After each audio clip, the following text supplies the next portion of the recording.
Well, good day, y'all, and let us move forward into another aspect related to reactions, and that is redox. And to get into redox first, we have to understand something called oxidation numbers. So let us get started here. What is the oxidation state of each atom in uranium hexafluoride? Yikes! Oxidation states. Okay, where does this fit in? We are talking about reactions, and we have chemical equations in here, and we have types of reactions, and several types of reaction are what we call. This is specific types, and I guess I'm gonna take one other type, a special type of reaction off of here, special type. It's kind of a broader definition known as redox. Okay, so we want to learn about redox reaction, and some of these things in here are redox reactions. My single replacement typically are redox, or my single replacement are redox reactions. My combustion is usually a redox reaction. Quite often, my synthesis and decomps can be redox reactions. So these are types of redox, and we want to understand redox. And to understand redox, we have to understand something called oxidation. Boy, I can't spell. Oxidation states. So I love my single syllables. We want to know about oxidation states. Now, what are oxidation states? Well, roughly, and I don't like this definition very much, roughly it is a representation of electrons in a compound or polyatomic ion. Now, don't get hung up on this definition. It gives us an idea. I don't like it very much because there's something else that I find to be much more useful, and that is this idea. What is it? It is a convention. Meaning what? It is a set of rules used to help identify oxidizing,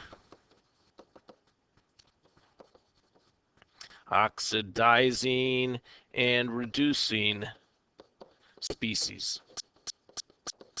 This is what's helpful. All we're talking about, oxidation states, what are they? Hey, they're a bunch of numbers which we create. We use a set of rules to create them, and then we can use those oxidation states to determine what is oxidizing and reducing. That's the real deal here. And really, you might say, hey, what is the goal of oxidation states? Well, let's clean this up. What is the goal? What are we trying to do with oxidation states? We want to use oxidation states to identify a redox reaction. That's what we want, because if my oxidation states change, then we have redox. So this is the big deal here, is we're going to follow some rules, and using those rules, that'll help us determine if redox occurs. Good. Now, if there are a bunch of rules, it looks like we need to learn some rules about redox. Okay, rule number one. Okay, here's rule number one. The oxidation number, oxidation states, AKA oxidation numbers, also known as oxidation numbers. The oxidation number of fluorine in a compound, now notice we're saying in a compound, is -1. There we go. That's rule number one. If I have fluorine in a compound, then it is -1. Rule number two. The sum of the oxidation numbers of every atom in a compound. So that means if I add up all the oxidation states of all the atoms in a compound, it is equal to 0. And I'll show you what I mean by that right here as our first consider. Okay, I have one U and I have six F's, right? I have six F's. One U and six F's. Good. Do we know anything about U? No, from our rules we know nothing about U, but we do know something about F, and that is what? F in a compound is minus 1. Good. So we've established that the oxidation state of fluorine is minus 1. Well, what about my U? Well, I have six F's, and each F is a minus 1, and I have U, and we said that in a compound, when I add up all of those oxidation states, I must have 0. So 6 times minus 1 is minus 6. What must U be so that it adds up to 0? The answer is plus 6. So the oxidation state of my uranium is plus 6. The oxidation state of my fluorine is minus 1. Okay, I can handle that. Moving on. What is the oxidation state of oxygen and hydrogen in water? Okay, well, I don't see any fluorines in there, so that means we must have more rules. Yes, indeed, we have more rules. Rule number 3. The oxidation number of oxygen in a compound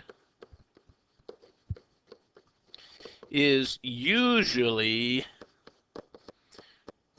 minus 2. Okay, now there is an exception, and that exception is peroxides, but we're not going to worry about peroxides just yet. So for us, if you see oxygen, we're going to assume it is minus 2. Got it? Now, next to that also, though, is we can go with some hydrogen here. Rule number 4. Hydrogen in a, oops, let's go with the oxidation state. Yoink. The oxidation number of hydrogen in a compound. Now, we have two things. With a nonmetal, so if it's with a nonmetal in a compound, it is plus 1. With a metal, like a group 1 or a group 2, like a group 1, group 2 metal, then hydrogen is minus 1. Ooh, okay. Let's go. Here we go. What do I have here? I have hydrogen and oxygen. We just said what? Oxygen is usually minus 2. So we're going to say oxygen's oxidation state is minus 2. What about hydrogen? Well, we just learned that with nonmetals, hydrogen is plus 1. Is oxygen a nonmetal? Yes, it is. Hydrogen is plus 1. Now, let's just check that. I have two hydrogens that are plus 1. I have one oxygen that's minus 2. This is what? Plus 2 minus 2 equals 0. If this is a compound, does it equal 0? Yes, there we go. Nothing really that difficult here. Here we go. Yoink, yoink, let's do this one. I'll let you guys do this one. Bring me back when you're ready. Well, we have CO2. I know that my oxygen is going to be minus 2, right? I don't know what my carbon is. Don't know what carbon is, so oxygen we say is minus 2. Good, what's my carbon? Well, what I do know is I have one carbon, and I have two oxygens, and each oxygen has an oxidation state of minus 2, so this is minus 4. I know the whole thing has to equal 0, so what must my carbon be? Plus 4. So the oxidation state of my carbon is plus 4. So plus 4 and minus 2 are my answers. You guys try this one. Bring me back when you're ready. Well, we have hydrogen. I know something about hydrogen. It's plus 1 with non-metals, and it is, what, minus 1 with metals. What is K? Potassium is a group 1 metal, which means hydrogen is going to be what? Minus 1. So hydrogen is minus 1. So that means I have K plus a minus 1 equals 0. What does K have to be? K has to be plus 1. So my potassium is plus 1. There we go. Hey, this is not hard at all. No, it's not. You memorize the rules, you follow the rules. Cool. All right, magnesium. What is the oxidation state of magnesium here? I don't see fluorine. I don't see oxygen. I don't see hydrogen. Must mean we have new rules. Yes, we do. New rules. Rule number 5. The oxidation state of an element, not in a compound, of an element, of a lone element, or this includes diatomics, including the diatomic elements. I brought clay from our new house, right? The oxidation state of a lone element is 0. Woohoo! Yay! So here we go. Magnesium. Magnesium's all by itself. What's the oxidation state? Hey, 0. Woo! Wow, that wasn't hard at all. Now remember, if it were Cl2, it would still be 0. Why? Because this is my diatomic, one of my diatomics. I brought clay from our new house, right? When these guys are by themselves, like this, their oxidation states are all 0. Cool. Oh, doggone it, I just gave the answer away. Well, we can do this. What is the oxidation state of O2? That's easy. 0. So O2, diatomic element here, it is 0. Next. Okay, what is the oxidation state of magnesium and chlorine atoms? Well, I have magnesium and chlorine.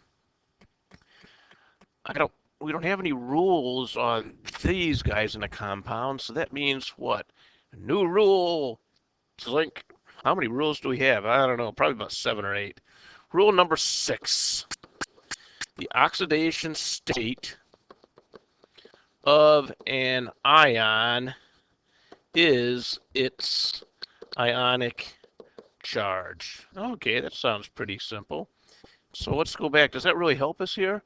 Well, I don't see any ions. Sure you do. You just don't realize it. What kind of a compound is this? Well, it's a metal plus a nonmetal. And when I have a metal plus a nonmetal, that is usually what? An ionic compound. And that means it was formed from a metal cation plus a nonmetal anion. And if we only knew these charges, then we'd also know the oxidation states. Okay, magnesium. Magnesium is in the second group. When it forms a cation, it forms a 2 plus cation. Chlorine is a halogen. It forms a -1. So that means the oxidation state of magnesium is +2 because that's its charge. And the oxidation state of chlorine is -1 because that's its charge, because these guys are acting as ions in this ionic compound. You guys try aluminum sulfide. Okay, here we go. You have a metal and a nonmetal, right?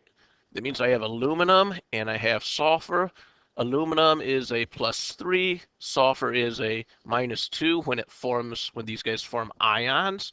So that means my oxidation state of aluminum is +3, and the oxidation state of my sulfur is -2. Now, does it hurt me not to have these memorized? Yes, it does. You really need to know your ionic charges by looking at the periodic table.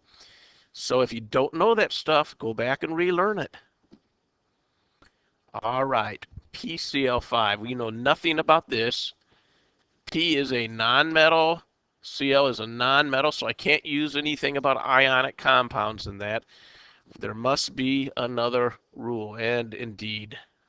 And this rule is probably the most powerful rule. And that is the element in a compound with the higher or highest electronegativity takes its ionic charge as its oxidation number. Okay, so if I don't know anything else, I can always look at electronegativities. And this makes a lot of sense. Let's just take a look at oxygen and hydrogen for a second, right? In water. And Oxygen has what? Oxygen has a 3,5 electronegativity, and hydrogen has a 2,1, right? So this guy has 1, 2, 3, 4, 5, 6 electrons usually. This guy usually has 1, and this guy usually has 1, right? Now, what's going to happen? Well, the 3,5 is going to pull the electron stronger. So that means this valence electron is going to be pulled this way. So then, how does this hydrogen feel? It just lost, not lost, but its hold on the electron is far weaker. So this hydrogen starts to get kind of a positive 1 effect, right? This electron is being pulled much closer to the oxygen, so this is a positive 1. And what about this oxygen? Well, it is pulling in 2 electrons, so it's going to be getting a kind of an increasing partial charge of -2. And when we think about it, hey, what's the oxidation state of oxygen? Usually -2. What's the oxidation state of hydrogen when it's with a nonmetal? +1. So this whole idea of electronegativities helps us understand all of these rules. Okay, so now let's try to apply this. I have phosphorus and I have chlorine, and chlorine is right below fluorine, so it has the higher electronegativity. What it is a halogen. If it's a halogen, what is its ionic charge? -1. So we'd say, okay, it is more electronegative, chlorine is, so it's going to take its ionic charge as its oxidation state. So we're going to say, okay, its oxidation state is -1. If it's a -1 and I have 5 of them, that means I have 5 minuses here, right? What must the phosphorus be to counter those 5 minuses since there's no charge? Well, the answer is it must be a +5, so my phosphorus equals a +5. And if we would draw that, we'd draw the 5 chlorines, and we'd realize that each of the chlorines has a stronger pull on the electrons. Remember, this electron probably is coming from my phosphorus, right? And so my phosphorus essentially, not giving away, but is losing hold on 5 electrons, so that would be a +5, and each of my chlorines would gain a -1. Okay, so it's a little bit of logic behind that. You can follow the rule, and that will just be fine. All right, one more rule, I think. Here it is. And we need to know something because this is new, because what do we have here? We have a charge. But it's not going to be hard to figure out. Rule number 8. Rule number 8. The sum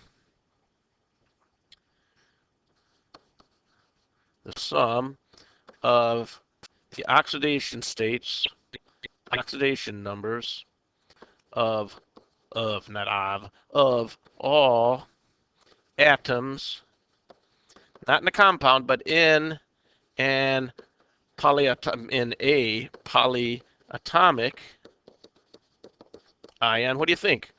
The sum of the oxidation states of all the atoms in a polyatomic ion is the polyatomic charge. Okay, that's a parallel just like compounds. Cool. Nothing hard there. Zoink! So I have a -2. That means I want to end up equaling -2. I have oxygens, and I have 4 of those oxygens, and I have 1 sulfur.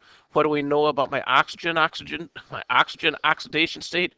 The oxidation state of oxygen, we said, is usually -2. Good.